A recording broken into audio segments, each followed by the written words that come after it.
প্রিয় ছাত্রছাত্রীরা, আজকে আমি তোমাদেরকে এই ভিডিওর মাধ্যমে ক্লাস 10-এর যে রায়মার্টিন প্রশ্নবিচিত্রা ভলিউম 1 সেখানে ইতিহাস যে প্রশ্নগুলো দেওয়া হয়েছে 2025 সালের রায়মার্টিন প্রশ্নবিচিত্রাতে স্কুল নম্বর 3, সেই স্কুল নম্বর 3-এর যে প্রশ্নগুলো দেওয়া হয়েছে সমস্ত প্রশ্নের উত্তর নিয়ে আমরা আজকে আলোচনা করব।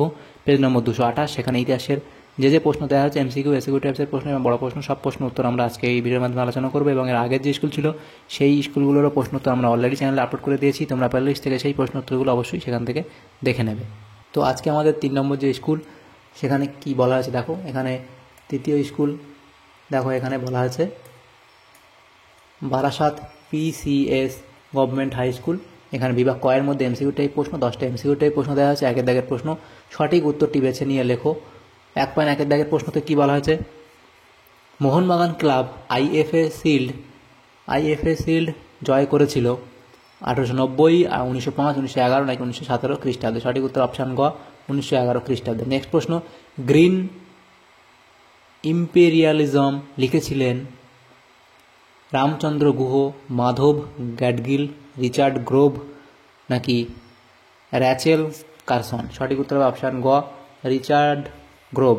তৃতীয় প্রশ্ন, বামাবোধিনী পত্রিকার সম্পাদক ছিলেন উমেশ চন্দ্র দত্ত। অপশান খ হবে সঠিক উত্তর। নেক্সট প্রশ্ন বলা হয়েছে দেখো 1.4, নীল দর্পণ নাটকের ইংরেজি অনুবাদের প্রকাশক ছিলেন রেভা জেমস লং। নেক্সট প্রশ্ন 1.5, সেখানে বলা আছে দেখো কলকাতা মেডিকেল কলেজ স্থাপিত হয় লর্ড উইলিয়াম বেন্টিংকের আমলে, অর্থাৎ অপশান খ এখানে তোমাদের সঠিক হবে। নেক্সট প্রশ্ন 1.6 বলা আছে রামকৃষ্ণ মঠ ও মিশনের মুখপত্র ছিল অপশান গ, অর্থাৎ উদ্বোধন পত্রিকা। তাহলে এর পরের যে পেজ দেখো 1.7 প্রশ্নে বলা আছে চুমার বিদ্রোহ প্রথম শুরু হয়েছিল ধওয়ালভূমে। অপশান ঘ সঠিক হবে। নেক্সট প্রশ্ন, দার উল হারাব কথার অর্থ হলো ইসলামের দেশ, শত্রুর দেশ, বিপ্লবের দেশ নাকি মিত্র দেশ। তো এখানে হবে শত্রুর দেশ, অপশান খ হবে সঠিক উত্তর। নেক্সট প্রশ্ন, কে নিজেকে ধরতি আবা বলে প্রচার করেন। এখানে তোমাদের হবে অপশান ঘ, অর্থাৎ বিরসা মুন্ডা। নেক্সট প্রশ্ন 1.10 বলা আছে নীল কমিশন গঠিত হয়। নীল কমিশন কবে গঠিত হয়? 1860 খ্রিস্টাব্দে। অপশান খ হবে সঠিক উত্তর। তারপর বিভাগ খ, সেই বিভাগ খ এর মধ্যে কি বলা আছে দেখো 2 দাগের প্রশ্ন, নিচের প্রশ্নগুলির উত্তর দাও। উপবিভাগ দেওয়া আছে 2.1, সেখানে একটি বাক্য উত্তর দিতে বলা হয়েছে। প্রথম প্রশ্ন 2.1.1, জীবনস্মৃতি কে রচনা করেন? জীবনস্মৃতি কে রচনা করেন? এটা হবে রবীন্দ্রনাথ ঠাকুর। জীবনস্মৃতি কে রচনা করেন? সেটা হবে রবীন্দ্রনাথ ঠাকুর। নেক্সট প্রশ্ন দেখো আমাদের বলা হয়েছে 2.1.2, হুতম প্যাঁচার নকশা কার লেখা? এটা হবে কালী প্রসন্ন সিংহ। হুতম প্যাঁচার নকশা এটা হবে কার লেখা? কালী প্রসন্ন সিংহ।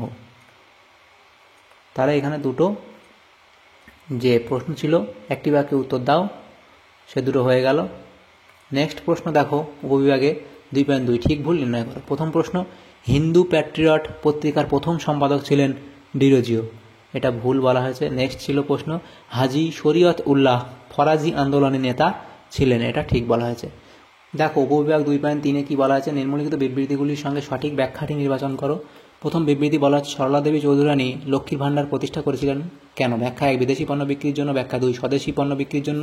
নাকি ব্যাখ্যা 3, আন্দোলনকারী মহিলাদের সাহায্যের জন্য। সঠিক উত্তর হবে ব্যাখ্যা 3, আন্দোলনকারী মহিলাদের সাহায্যের জন্য। নেক্সট প্রশ্ন 2.3.2-এ বলা আছে বিবৃতি, ব্রিটিশ সরকার অরণ্য আইন পাশ করে। 1 নম্বর ব্যাখ্যা 1-এ বলা আছে অরণ্যের অধিবাসীদের মঙ্গলের জন্য। ব্যাখ্যা 2, বন্যপ্রাণী ও পরিবেশের ভারসাম্য রক্ষার জন্য। নাকি নিজেদের সাম্রাজ্যবাদী স্বার্থ ও লোভ চরিতার্থ করার জন্য। এখানে হবে ব্যাখ্যা 3, নিজেদের সাম্রাজ্যবাদী স্বার্থ ও লোভ চরিতার্থ করার জন্য। তাহলে এখানে এমসিকিউ বেশি উঠেছে যে প্রশ্নগুলো ছিল, অর্থাৎ প্রশ্ন 1-এর যে প্রশ্নগুলো ছিল সেগুলো উত্তর আমরা আলোচনা করে দিলাম, এবং এর পরের যে প্রশ্নগুলো আছে সেগুলো আমরা দেখে নেব। বিভাগ গ এর মধ্যে যে প্রশ্ন আছে দেখো, এখানে আমাদের বিভাগ গ এর মধ্যে যে প্রশ্নগুলো দেওয়া হয়েছে বিভাগ গ, সেখানে দেখো 3 দাগের প্রশ্ন, দুটি অথবা 3টি বাক্যে নিম্নলিখিত প্রশ্নগুলি উত্তর দাও। যে কোনো 4টি প্রশ্ন উত্তর আমাদের এখানে করতে বলা হয়েছে। প্রথম প্রশ্ন ছিল সামাজিক ইতিহাস বলতে কি বোঝো? লিখবে নতুন সামাজিক ইতিহাস বলে পয়েন্ট করে লিখবে। গতানুগতিক শাসক কেন্দ্রিক ইতিহাস চর্চার বাইরে মানুষের সমাজ, সংস্কৃতি ও অর্থনীতি নিয়ে নতুন সামাজিক ইতিহাস চর্চা আবর্তিত হয়। এর বৈশিষ্ট্য হলো 1 নম্বর সমাজ, সংস্কৃতি এবং অর্থনীতি। এই পয়েন্টগুলো তোমরা এখানে লিখে দেবে। তারপরের প্রশ্ন দেখো কি বলা হয়েছে 3.2-এর দাগের প্রশ্নে বলা হয়েছে উডের ডেসপ্যাচ বলতে কি বোঝো? উত্তর লিখবে বোর্ড অফ কন্ট্রোলের সভাপতি স্যার চার্লস উড 1854 খ্রিস্টাব্দে ভারতের শিক্ষা বিষয়ক নির্দেশনামা বা ডেসপ্যাচ জারি করেন। এর নির্দেশনামা বা ডেসপ্যাচগুলো হলো কি, 1 নম্বর, ভারতের 3টি প্রেসিডেন্সি শহরে কলকাতা, মাদ্রাজ ও বোম্বাইয়ে 3টি বিশ্ববিদ্যালয় প্রতিষ্ঠিত হবে। 2 হচ্ছে কি শিক্ষণ ছাত্রদের মেধা অনুযায়ী বৃত্তিদানের ব্যবস্থা হবে। প্রাথমিক স্তরে মাতৃভাষায় শিক্ষা দেওয়া হবে। নারী শিক্ষাকে প্রসারিত করতে হবে ইত্যাদি। এবং এর গুরুত্ব কী ছিল সেটা তোমরা লিখবে। ভারতের পাশ্চাত্য শিক্ষা বিস্তারের ইতিহাসে এই নির্দেশনামা ছিল একটি মহাসনদ বা ম্যাগনা কাটা। তারপরের প্রশ্ন দেখো এখানে কি বলা হয়েছে। 3.3 প্রশ্নে সমাজ সংস্কারে নব্যবঙ্গদের ভূমিকা কী ছিল? 19 শতকের বাংলার সমাজে নববঙ্গ গোষ্ঠীর আবির্ভাব ও কার্যকলাপ বিতর্কিত হলেও এদের অবদান অস্বীকার করা যায় না। তো কী অবদান ছিল সেই অবদান বলে পয়েন্ট করবে। সেখানে লিখবে 1 নম্বর, এই গোষ্ঠীর সদস্যদের আধুনিক মানসিকতা ও উচ্চ আদর্শ ছিল।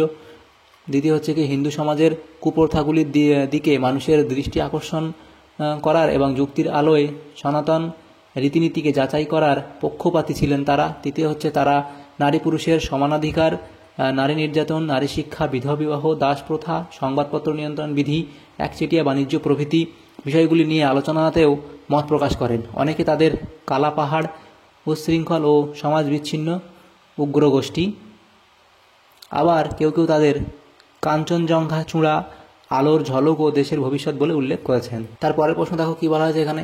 3.4 দাগের প্রশ্ন, সেখানে বলা হয়েছে দুদু মিয়া স্মরণীয় কেন? লিখবে উত্তর, ফরাজি আন্দোলনের প্রবর্তক হলেন হাজী শরিয়াতুল্লাহ। 1840 খ্রিস্টাব্দে হাজী শরিয়াতুল্লাহর মৃত্যুর পর তার পুত্র মোহাম্মদ মহসিন বা দুদু মিয়া ফরাজি আন্দোলনের পরিচালক হন। তার স্মরণীয় হওয়ার কারণ, তো এখানে লিখবে স্মরণীয় হওয়ার কারণ বলে এখানে পয়েন্ট করবে। তারপর লিখবে 1 নম্বর, দুদু মিয়ার তত্ত্ব ছিল বৈপ্লবিক। তিনি বলতেন জমি আল্লাহের দান, সুতরাং জমির উপর কর ধার্য করার অধিকার কারো নেই। দ্বিতীয় হচ্ছে, সুদক্ষ সংগঠক দুদু মিয়া বাংলায় তার প্রভাবিত অঞ্চলে ফরাজ-ই খিলাফত নামে এক প্রশাসন গড়ে তোলেন। তৃতীয়, তিনি তার প্রভাবিত অঞ্চলকে কয়েকটি হলকায় বিভক্ত করে প্রতি হলকায় একজন করে খলিফা নিযুক্ত করেন, যার দায়িত্ব ছিল ওই হলকায় জমিদার ও নীলকরদের অত্যাচার প্রতিহত করা। দুদু মিয়ার নেতৃত্বে ফরাজিরা জমিদার ও নীলকরদের আক্রমণ করেছিল। এই সকল কারণে দুদু মিয়া স্মরণীয়। এর পরের প্রশ্ন দেখো কি বলা হয়েছে। 3.5 দাগের প্রশ্নে বলা হয়েছে কোল বিদ্রোহের কারণ লেখো। উত্তর লিখে ছোটনাগপুর অঞ্চলে কোলরা 1831 থেকে 32 খ্রিস্টাব্দে জমিদার, মহাজন ও অত্যাচারী ইংরেজ কর্মচারীদের বিরুদ্ধে বিদ্রোহ ঘোষণা করে। বিদ্রোহের কারণ কী ছিল? অতিরিক্ত রাজস্ব আদায় লিখবে। দ্বিতীয় লিখবে কি, কোলদের উপর ব্রিটিশ অহিলের প্রয়োগ। এই দুটো পয়েন্ট তোমরা এখানে লিখে দেবে। তারপর বিভাগ ঘ, সেখানে যে প্রশ্নগুলো দেওয়া হয়েছে দেখো। বিভাগ ঘয়ের মধ্যে 4 দাগে 7টি বা 8টি বাক্যে উত্তর দাও। প্রথম প্রশ্ন, বঙ্গদর্শন পত্রিকা কিভাবে তৎকালীন বঙ্গ সমাজে জাতীয়তাবোধের প্রসার ঘটিয়েছিল? এখানে পয়েন্ট করে তোমরা এই পয়েন্টগুলো এখানে লিখে দেবে। এই অবধি তোমরা লিখবে। নেক্সট দেখো 4.2 দাগের প্রশ্ন, সেখানে কি বলা হয়েছে, চিকিৎসাবিদ্যায় কলকাতা মেডিকেল কলেজের ভূমিকা কীরূপ ছিল? ভূমিকা বলে পয়েন্ট করবে এখানে তোমরা লিখবে। কলকাতা মেডিকেল কলেজ হলো ভারতে আধুনিক চিকিৎসাবিদ্যা চর্চার প্রথম প্রতিষ্ঠান। এটি ভারত তথা এশিয়ার প্রথম ইউরোপীয় চিকিৎসাবিদ্যার কলেজ, কলকাতা মেডিকেল কলেজ। 1 দাগে কী বলা আছে, কমিটি গঠন ও সুপারিশ। ভারতের বড়লাট লর্ড উইলিয়াম বেন্টিং বাংলা চিকিৎসাবিদ্যা বিষয়ে চার্লস গ্রান্টের সভাপতিত্বে 1833 খ্রিস্টাব্দে একটি কমিটি গঠন করেন। এই কমিটি ভারতে পাশ্চাত্য চিকিৎসাবিদ্যা প্রদানের সুপারিশ করে। দ্বিতীয় লিখবে কি, কলকাতা মেডিকেল কলেজ প্রতিষ্ঠা। সেখানে লিখবে কমিটির সুপারিশের ভিত্তিতে লর্ড উইলিয়াম বেন্টিং 1835 খ্রিস্টাব্দে 28 জানুয়ারি কলকাতা মেডিকেল কলেজ প্রতিষ্ঠা করেন। কলকাতা মেডিকেল কলেজের প্রথম অধ্যক্ষ নিযুক্ত হন ডক্টর M.J. ব্রামলি। পরে 1838 খ্রিস্টাব্দে এই কলেজের সঙ্গে হাসপাতাল যুক্ত হয়। এই কলেজ প্রতিষ্ঠায় জমি দান করেন মতিলাল শীল। তৃতীয় লিখবে কি, প্রতিষ্ঠার উদ্দেশ্য। কলকাতা মেডিকেল কলেজ প্রতিষ্ঠার উদ্দেশ্যগুলি ছিল 1 নম্বর 2 নম্বর লিখে দেবে। 4 নম্বর কি, পঠন পাঠন প্রতিযোগিতামূলক পরীক্ষার মাধ্যমে ভর্তি প্রক্রিয়া সম্পন্ন হতো। এই কলেজে শিক্ষার্থীদের 4 থেকে 6 বছর পর্যন্ত পড়াশোনা করতে হতো, এরপর তাদের ডিগ্রি দেওয়া হতো। উপসংহার বলে পয়েন্ট করে লিখবে, কলকাতা মেডিকেল কলেজ ছাত্র ও শিক্ষকদের ঐক্রান্তিক প্রচেষ্টায় চিকিৎসা শিক্ষা ও গবেষণার প্রধান কেন্দ্রে পরিণত হয়। কলকাতা মেডিকেল কলেজ সমগ্র ভারতবর্ষের চিকিৎসা শিক্ষার ইতিহাসে চিরস্মরণীয় হয়ে থাকবে। পরের প্রশ্ন কি ছিল, 4.3 দাগে প্রশ্ন, সাঁওতাল বিদ্রোহের কারণ আলোচনা করো। তো এখানে ভূমিকা লিখবে। বিদ্রোহের কারণ বলে সাঁওতালদের জমি হরণ, প্রথম লিখবে এটা, এবং দ্বিতীয় দেখো এটা পরের লাইনে লিখবে দ্বিতীয় অত্যধিক হারে রাজস্ব আদায়, তৃতীয় লিখবে মহাজনদের শোষণ। এগুলো তোমরা লিখে দেবে এখানে। তারপর বিভাগ উঙা, সেখানে যে প্রশ্ন আছে 15টি বা 16টি বাক্যে উত্তর দাও, যে কোনো একটি প্রশ্ন উত্তর করতে বলা আছে। প্রথম প্রশ্ন 5.1 আধুনিক সামাজিক ইতিহাসের নবদিগন্ত রূপে নারী সমাজের ইতিহাস কেন গুরুত্বপূর্ণ হয়ে উঠেছে? তো ভূমিকা পয়েন্ট করবে সেখানে। তারপর লিখবে আধুনিক সামাজিক ইতিহাসে নবদিগন্ত রূপে নারী ইতিহাসের গুরুত্ব বলে পয়েন্ট করে 1 নম্বর লিখবে ভারতে নারী সমাজের অবস্থার পরিবর্তন। দ্বিতীয় পয়েন্ট লিখবে নারী সমাজের ইতিহাস চর্চা লিখবে, এবং সেখানে গুরুত্ব বলে পয়েন্ট করবে নারী ইতিহাস বিভিন্ন দিক থেকে গুরুত্বপূর্ণ, যেমন 1 নম্বর দিয়ে পয়েন্ট, এবং 2 নম্বর 3 নম্বর, এভাবে এই পয়েন্ট যেগুলো এখানে দেওয়া আছে সেগুলো তোমরা লিখে দেবে। তারপর পরের প্রশ্ন 5.2 শ্রীরামকৃষ্ণের সর্বধর্ম সম্বন্ধের আদর্শ ও বিবেকানন্দের ধর্ম সংস্কার আন্দোলনের অভিমুখ আলোচনা করো। উত্তর তোমরা লিখবে, উত্তর এখান থেকে লিখবে শ্রীকৃষ্ণের ধর্ম সম্বন্ধের আদর্শ বলে পয়েন্ট করবে, সেখানে শুরু করবে ভূমিকা বলে। খ্রিস্টান মিশনারিদের আক্রমণে হিন্দু সমাজ যখন আক্রান্ত, দলে দলে ইংরেজি শিক্ষিত যুবকেরা যখন হিন্দু ধর্মের প্রতি শ্রদ্ধা হারিয়ে খ্রিস্ট ধর্মে স্থানান্তরিত হচ্ছে, সেই সংকটময় মুহূর্তে পবিত্রতার ভূমিকায় আবির্ভূত হন শ্রী শ্রী রামকৃষ্ণদেব। দক্ষিণেশ্বরের কালীসাধক এই পুরোহিত বিভিন্ন ধর্ম ও সাধন পদ্ধতির সঙ্গে পরিচিত হয়ে সর্বধর্ম সমন্বয় এর মহান আদর্শ তুলে ধরেন। সর্বধর্ম অনুশীলন শ্রীরামকৃষ্ণ, এটা স্পেলিং মিস্টেক হয়েছে, কালী সাধনা ছেড়ে বিভিন্ন সাধন পদ্ধতি অনুশীলন করেন। এই সাধন পদ্ধতি বিভিন্ন ধর্মমতের ছিল, যেমন 1 নম্বর তান্ত্রিক এবং বৈষ্ণব, বৈদিক মার্গ, 4 নম্বর ইসলাম, খ্রিস্ট,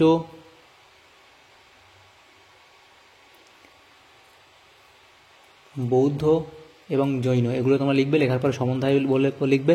এইভাবে তিনি বিভিন্ন ধর্ম সমন্বয়ে পরিচয় এবং তাদের সাধন পদ্ধতি ও ফল বুঝতে পারেন। এরপর তার দৃঢ় বিশ্বাস হয় সর্বধর্মই সত্য, অর্থাৎ যত মত তত পথ।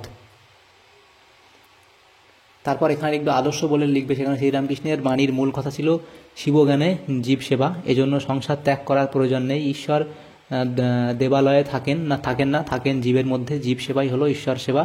গুরুত্ব বলে পয়েন্ট করে লিখবে শ্রীরামকৃষ্ণের উদার মতাদর্শ সনাতন হিন্দু ধর্মকে জাতপাতের বিভেদ ও সংকীর্ণতা থেকে মুক্ত হতে সাহায্য করে। এর মাধ্যমে হিন্দু ধর্ম যেমন প্রাণ শক্তি ফিরে পায়, তেমনি অন্যান্য ধর্মের প্রতি শ্রদ্ধা দেখায়, বৈরিতা কমে এবং সর্বধর্ম সমন্বয়ের আদর্শ প্রচারিত হয়। তারপর বিবেকানন্দের ধর্ম সংস্কার বলে পয়েন্ট করবে, এখানে বিবেকানন্দের ধর্ম সংস্কার, সেখানে কিছু ভূমিকা লিখবে, বিবেকানন্দের ধর্মীয় আদর্শ বলে এখানে পয়েন্ট করে ডিটেলস এখানে লিখে দেবে। এবং তারপরে এটা একটা পয়েন্ট করবে নব্য বেদান্ত বলে পয়েন্ট করবে, আর একটা তোমার সেখানে এগুলো লিখবে। নেক্সট নিচে লিখবে কি মানব সেবার আদর্শ বলে পয়েন্ট করে লিখবে। তারপর শেষে মূল্যায়ন করে দেবে কি কন্যাকুমারীর শিলাখণ্ডে বসে তিনি চিন্তা করেছিলেন ব্যক্তিগত মোক্ষ লাভের চেয়ে ভারতবাসীর সেবাই চরম লক্ষ্য হওয়া উচিত। তিনি বলেন motion is the sign of life. তাই তার এই নব্য বেদান্তবাদ ছিল বাস্তব পরিপ্রেক্ষিত অনুযায়ী যথাযথ। গুরু রামকৃষ্ণের আদর্শ অনুসরণ করে শিবজ্ঞানে জীবসেবার জন্য তিনি 1897 খ্রিস্টাব্দে বেলুড়ে রামকৃষ্ণ মিশন প্রতিষ্ঠা করেন। এর পরের প্রশ্ন দেখো 5.3 কি বলা হয়েছে, নীল বিদ্রোহের কারণ ও ফলাফল সম্পর্কে লেখো। নীল বিদ্রোহের কারণসমূহ 1 নম্বর লিখবে নীলকতের অত্যাচার, দাদন প্রথা, 3 নম্বর বিভিন্ন আইন পাস, এই পয়েন্টগুলো করে লিখবে। এবং 4 নম্বর অবিচার, ভূমিকা বলে পয়েন্ট করবে, সেখানে এটা লিখবে। তারপর নীল বিদ্রোহের ফলাফল এখানে লিখবে। 1 নম্বর নীল কমিশন গঠন, পুঁজি বিনিয়োগ পরিবর্তন, প্রেরণা দান, এগুলি ছিল নীল বিদ্রোহের ফলাফল। এবং 4 নম্বর কি শিক্ষিত মধ্যবিত্ত শ্রেণীর যোগদান, কৃষকদের সাফল্য, এগুলো লিখবে। এবং শেষে উপসংহার তোমরা এখানে পয়েন্ট করে দেবে যে নীল বিদ্রোহ হলো কৃষক বিদ্রোহের একটি সাফল্যমণ্ডিত অধ্যায়। এই বিদ্রোহ থেকে পরবর্তীকালে কৃষক বিদ্রোহগুলি অনুপ্রেরণা লাভ করেছিল।